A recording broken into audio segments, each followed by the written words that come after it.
શહેરાપાલિકા દ્વારા જાહેર જનતાની સુવિધા માટે પે એન્ડ યુઝની યોજના મુજબ જાહેર શૌચાલયો બનાવવામાં આવ્યા હતા અને આ શૌચાલયોનો ઉપયોગ જાહેર જનતા કરી રહી હતી અને સ્વચ્છતા અભિયાનના ભાગરૂપે પાલિકા દ્વારા આ જાહેર શૌચાલય નિર્માણ કરવામાં આવ્યું હતું. તેની યોગ્ય દેખરેખ અને નિયમિત જાળવણી આ અભાવે ગંદકી અને દુર્ગંધ મારતા આ શૌચાલયો નિર્જન અવસ્થામાં પડી રહ્યા છે. ભારે ગંદકી અને સફાઈના અભાવે માથું ફાડી નાખે તેવી દુર્ગંધ મારતા જોવા મળી રહ્યા છે.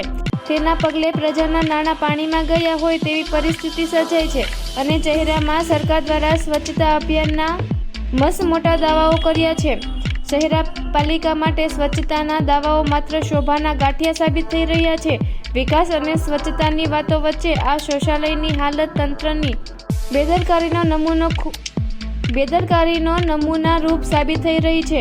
વિવિધ પ્રકારની વિકાસની યોજના શહેરાપાલિકા માટે ફારસરૂપ સાબિત થઈ રહી છે.